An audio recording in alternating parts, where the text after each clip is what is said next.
Hi மக்களே, வணக்கம். இன்றைக்கி நண்டை வச்சு ஒரு நண்டு பிரியாணி பண்ணிடலாம். நான் இன்றைக்கி ஒரு 1/2 கிலோ நண்டு எடுத்துருக்கேங்க. இந்த நண்டை இன்னும் க்ளீன் பண்ணலை. இப்போ நல்லா நான் க்ளீன் பண்ணிவிட்டு உங்களுக்கு என்னெல்லாம் போடலாம் அப்படின்னு சொல்லி காட்டுறேன். நண்டில் இது ஒரு வகை நண்டுங்க. நான் பழவர்க்காடு நண்டுன்னு ஒன்று இருக்கும். சிகப்பு கலரில் நல்லா பெருசாக இருக்கும். அந்த மாதிரி கிடச்சிதுன்னா பிரியாணிக்கு நீங்கள் யூஸ் பண்ணிங்கன்னா ரொம்ப சூப்பராக இருக்கும். எனக்கு அந்த நண்டு கிடைக்கல, இதுதான் கிடச்சிது. அதனால் நான் இதில் உங்களுக்கு செய்து காட்டுறேன். உங்களுக்கு நல்லா இன்னும் பழவர்க்காடு நண்டு பெஸ்ட்டாக கிடச்சிதுன்னா அதில் நான் செய்கிற மாதிரி நீங்கள் ட்ரை பண்ணி பாருங்கள். இப்போ நம்ம இதை ஃபுல்லாக க்ளீன் பண்ணிட்டு வந்துடலாம். அவ்வளோதாங்க. நண்டை நல்லா க்ளீன் பண்ணியாச்சு. இது சின்ன சின்ன நண்டுன்றதுனால நான் முழுசாகவே போட்டிருக்கேன். நீங்கள் பெரிய நண்டாக கிடச்சிதுன்னா நீங்கள் 2ஆக போட்டுக்கோங்க. இப்போ இது ஒரு ஓரமாக இருக்கட்டும். அடுத்து அரிசி ஊற வச்சுக்கலாம். இது 1/4 கிலோ பிடிக்குங்க இந்த கப்பு. நான் இதில் இந்தியா கேட் பாஸ்மதி அரிசி எடுத்துருக்கேன். இதில் கரெக்டாக 2 கப்பு நமக்கு 1/2 கிலோ. நான் 1/2 கிலோ தான் இன்றைக்கி செய்ய போகிறேன்.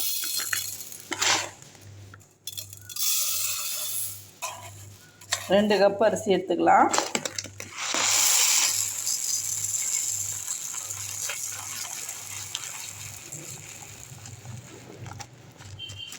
நீங்கள் நல்லா பெஸ்ட்டாக பிரியாணி செய்யணும்னு நினச்சிங்கன்னா இந்த அரிசி ரொம்ப காஸ்ட்லி. இதில் இந்த அரிசி வாங்கி செய்யுங்க. இந்தியா கேட்லேயே ப்ளூ கலரில் ஒரு பை வருதுங்க. அது ரொம்ப அருமையாக இருக்கும். 20% ஃப்ரீ கூட வரும். அது வாங்கி பயன்படுத்துங்க, ரொம்பவே சூப்பராக இருக்கும். இப்போ இந்த அரிசியை ரொம்ப அழுத்தம் கொடுத்து பிசைஞ்சு கழுவாமல் முதல்ல சுத்தமாக கழுவிட்டு தண்ணி ஊற்றி வச்சிடலாம். ஒரு 20 நிமிஷம் நல்லா ஊறட்டும். தண்ணி ஊற்றியாச்சு, இது இப்படியே இருக்கட்டும். அடுத்து ஒரு மிக்ஸி ஜார் எடுத்துக்கோங்க. அதில் நான் 100 கிராம் இஞ்சி தோல் சீவி அரிஞ்சு வச்சுருக்கேன். அதை போட்டுக்கோங்க. 100 இஞ்சி 100 பூண்டு தோல் உரித்து வச்சுருக்கேன். இது ரெண்டுத்தையும் அரைக்கணும். அதுக்கு முன்னே ஒரு மசாலா ஒன்று ரெடி பண்ணிடலாம். இந்த நண்டுக்கு அடுப்பில் ஒரு கடாயை வச்சுருங்க. இப்போ இந்த மசாலா என்னென்னு சொல்கிறேன் நான். கொஞ்சமாக பட்டை, கடல் பாசி, ஒரு டீஸ்பூன் தனியா, கொஞ்சமாக சீரகம், மிளகு, 5 ஏலக்காய், 3 கிராம்பு, 1 டீஸ்பூன் சோம்பு, அப்புறம் ஜாதிபத்திரி. இப்போ இது எல்லாத்தையும் இந்த கடாயில் போட்டு லைட்டாக லேசாக ஒரு வறுத்துடலாம். ரொம்ப கருக விட்றாதீங்க. லைட்டாக ஸ்மெல் வரும், அப்படியே ஆஃப் பண்ணிடலாம். லேசாக வறுத்துக்குவோம். இந்த பிரியாணிக்கு முக்கியமான மசாலாவே இது தாங்க. இது ரொம்ப கவனமாக கரெக்டாக நான் சொன்ன அளவே போடுங்க. அதிகமாக ஆகக்கூடாது, கம்மியாகவும் ஆகக்கூடாது. 1/2 கிலோக்கு ஏற்றது நான் செய்திருக்கேன். நீங்கள் 1 கிலோ செய்கிற மாதிரின்னா அதை விட டபுள் மடங்கு கூட்டிக்குங்க. அவ்வளோதான். இப்போ எடுத்துடலாம். சூடாயிருச்சு. இப்போ இந்த மிக்ஸி இஞ்சி பூண்டில் இதை போட்டுடலாம். இந்த மசாலாவையும் சேர்த்து போட்டு எல்லாத்தையும் நைஸாக அரைச்சிட்டு வந்துடலாம். அவ்வளோதான், நல்லா அரைச்சாச்சுங்க. இப்போ இந்த கிண்ணம் ஃபுல்லாக வந்திருக்கு. இது அவ்வளோத்தையும் நம்ம யூஸ் பண்ண போகிறோம். அடுத்து நான் ஒரு 1/2 கிலோ வெங்காயம் அரிஞ்சு வச்சுருக்கேங்க. நல்லா பொடியாக இந்த மாதிரி நீட்டு வாக்கில் அரிஞ்சுக்கோங்க. 2 பச்சை மிளகா, 1/4 கிலோ தக்காளி. 1/2 கிலோ அரிசிக்கு 1/2 கிலோ வெங்காயம், 1/4 கிலோ தக்காளி தான் அளவு. பச்சை மிளகா கீரை வேண்டாம், முழுசாகவே போட்டுக்கலாம். ஒரு குக்கர் வச்சுக்கலாங்க. நான் பிரியாணிக்குன்னே இங்கே இந்த குக்கரை விட்டுட்டேன். பொடியெல்லாம் உடைஞ்சிருக்கும். ஆனால் நம்ம இப்போ டபராவில் செய்கிற ஸ்டைலில் தாங்க நான் பிரியாணி செய்ய போகிறேன். இப்போ நம்மளுக்கு அடி கனமான ஒரு பாத்திரம் வேணும்னா நமக்கு டபராவில் செய்கிறதுக்கு பதில் இந்த மாதிரி பெரிய குக்கரு வேஸ்ட் ஆயிடுச்சுன்னா நீங்கள் பிரியாணிக்குன்னு சொல்லிட்டு யூஸ் பண்ணலாம். வேஸ்ட் பண்ணாதீங்க. இப்போ இந்த குக்கரை வச்சாச்சு. இதுக்கு ஒரு 100 கிராம் ஆயில் ஊற்றிக்கலாம். சட்டி காயட்டும். 100 கிராம் ஆயில் ஊற்றிக்கலாம்.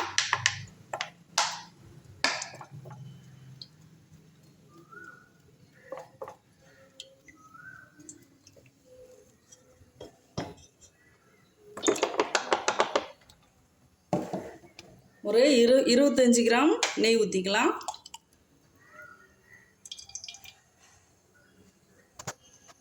காயட்டும்.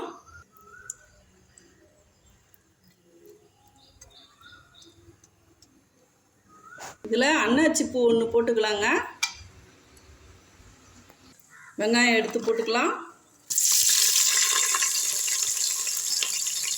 நல்லா உடுத்தா மாதிரி போடுங்க.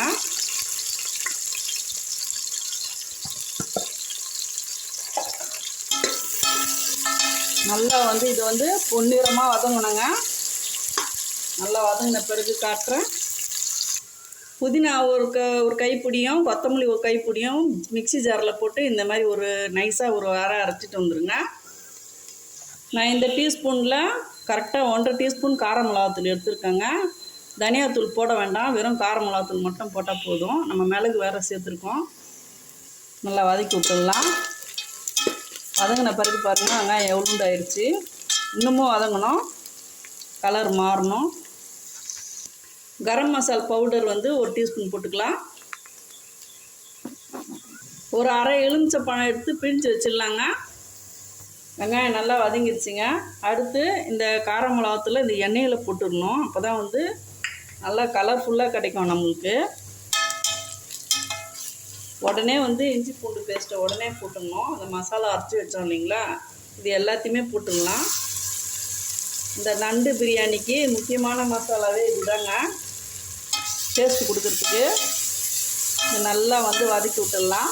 தீயை குறைச்சி வச்சுருங்க. ஃபுல்லாக நல்லா வதங்கட்டும் கொஞ்ச நேரம். ஒரு 1/4 டீஸ்பூன் மஞ்சள்தூள் போட்டுக்கலாம். இதுலேயே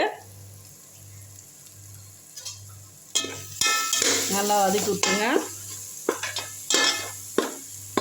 அடுத்து இந்த பச்சை மிளகாவையும் தக்காளியும் இதில் எடுத்து போட்டுடலாம். எல்லாம் சேர்ந்து நல்லா வதங்கட்டும்.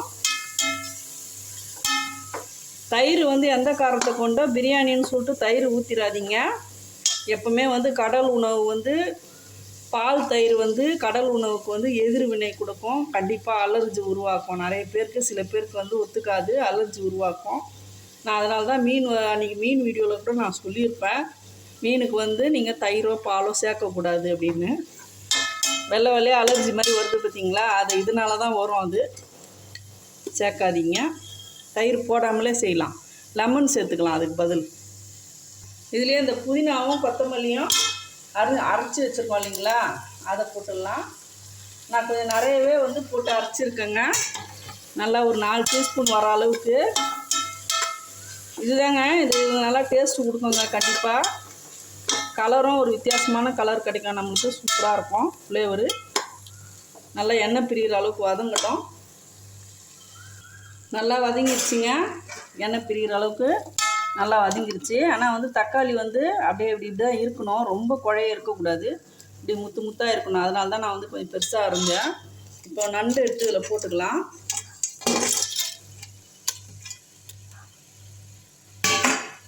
நல்லா வதக்கி விட்ருவோம்.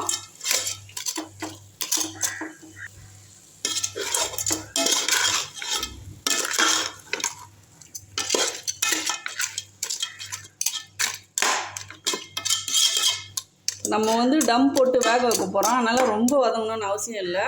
இப்போ தண்ணி ஊற்றிடலாம். இப்போ நான் எந்த கப்பால் அரிசி அளந்தனோ அதே கப்பால் வந்து இப்போ 2 கப்பு அரிசி அளந்தேன்னா நான் 3 கப்பு ஊற்ற போகிறேன். இந்த அரிசி வந்து கொஞ்சம் சாஃப்டாக இருக்குங்க சாப்பாடு, அதனால் இதுக்கு வந்து நான் 1/2 கப்பு தண்ணி கம்மியாக தான் ஊற்ற போகிறேன். 2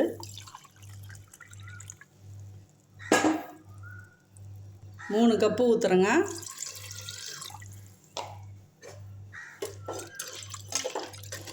தேவையான அளவு உப்பு போட்டுக்கலாம்.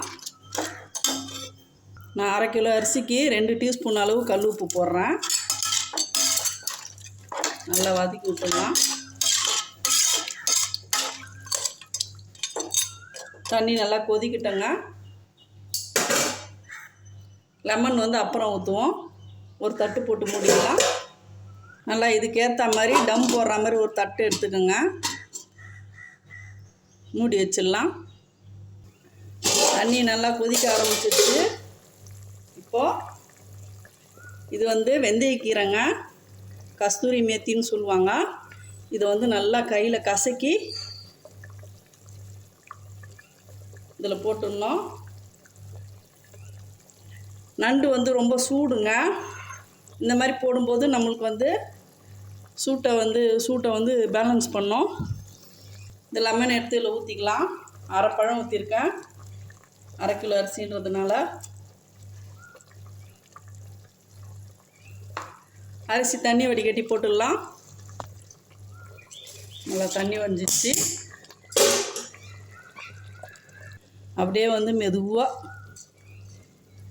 அப்படியே தள்ளி விட்டுருங்க. ரொம்ப கரண்டி போட்டு கிண்டாதீங்க. அடியில் நண்டு இருக்கட்டும், மேலே அரிசி இருக்கட்டும். அப்படியே வந்து தட்டு போட்டு மூடிடலாம். உப்பு கரெக்டாக தான் பார்ப்போம்.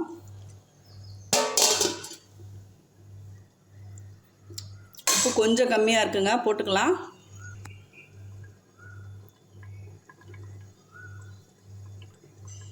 ஒரு 5 நிமிஷம் கழித்து பார்ப்போம். இந்த காஞ்ச வெந்தயக்கீரை போட்டிங்கன்னா கொஞ்சம் கூட வந்து கவுச்சி நாற்றமே அடிக்காதுங்க. ரொம்ப சூப்பராக இருக்கும். ட்ரை பண்ணி பாருங்கள். வெந்தயக்கீரை வீட்டிலே எப்படி செய்யலான்னு சொல்லிட்டு இன்னொரு வீடியோ போட்டிருக்கேன். அதில் போய் பார்த்துட்டு அதேமாதிரி நீங்கள் வீட்டில் செய்து வச்சுங்க. நம்ம கம்மியான காசுலேயே வந்து ரொம்ப காஸ்ட்லியான ஒரு பொருள் கிடைக்கும். அது எப்படி செய்யணும்னு சொல்லிட்டு வீடியோ போட்டிருக்கேன் பாருங்கள். ஒரு 3 நிமிஷம் ஆகிடுச்சி. கொஞ்சம் கிண்டி போடலாம் லேசாக. அப்படியே வந்து மெதுவாக தாங்க கிண்டணும், மல்லிகைப்பூ மாதிரி.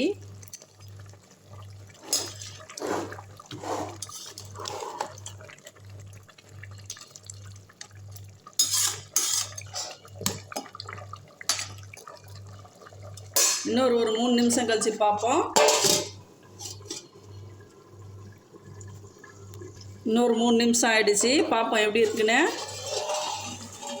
ஆமாங்க, இதுதான் வந்து சரியான பக்குவம். இப்போ இதில் அப்படியே மூடிட்டு இந்த தவாவை தூக்கி அடியில் வச்சிடலாம்.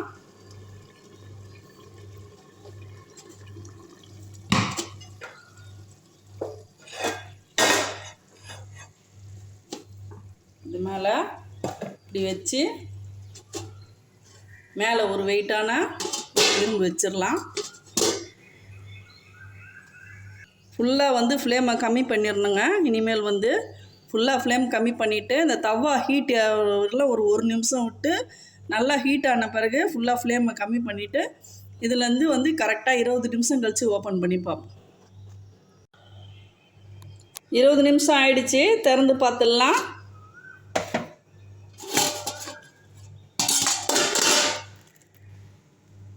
சூப்பராக வந்திருக்கு பாருங்கள். ரைஸ்லாம் வந்து எந்திரிச்சு நின்றுட்டுருக்கு. சீக்கிரம் அள்ளி சாப்பிடுங்கன்னு சொல்லிட்டு நல்லா உதிரி உதிரியாக வந்திருக்குங்க. அருமையாக பாருங்கள், எவ்வளோ சூப்பராக வந்திருக்குது. இப்போ எடுத்து இலையில பரிமாறிடலாம். பிரியாணி அள்ளி இலையில வச்சிடலாம்.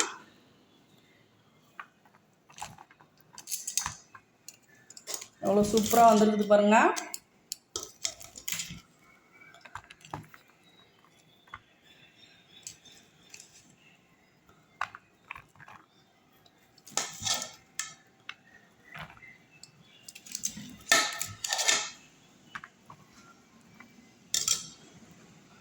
அவ்வளோதாங்க, எல்லாத்தையும் எடுத்து போட்டாச்சு. இப்போ நான் எதுக்கு எல்லாத்தையும் அடியில் இருக்கிறது மொத்தத்தையும் எடுத்தேன்னா கொஞ்சம் கூட அடி பிடிக்கல பாருங்கள். இதை காட்டணுன்னு தான் சொல்லிட்டு நான் உங்களுக்கு எல்லாத்தையுமே இலையில போட்டு காமிச்சிருக்கிறேன். இதே அளவில் தண்ணி வச்சிங்கன்னா கரெக்டான அளவில் வரும். பாருங்கள் பிரியாணி எப்படி வந்திருக்குன்னு. எல்லோரும் நாங்கள் குடும்பத்தோடு உட்காந்து இதில் இலையில சாப்பிட போகிறோம். நீங்களும் இதே மாதிரி ட்ரை பண்ணி இதே மாதிரி நீங்களும் சாப்பிட்ணும். இந்த வீடியோ உங்களுக்கு ரொம்ப பிடிச்சிருந்துச்சுன்னா ஒரு லைக் கொடுத்துருங்க. வீடியோ பிடிச்சிருந்தா லைக் பண்ணுங்கள், ஷேர் பண்ணுங்கள், சப்ஸ்கிரைப் பண்ண மறக்காதீங்க. தேங்க்யூ மக்களே. கண்டிப்பாக தயிர் பச்சடி சாப்பிடாதீங்க, வெறும் வெங்காயம் சாப்பிடுங்க. தேங்க்யூ.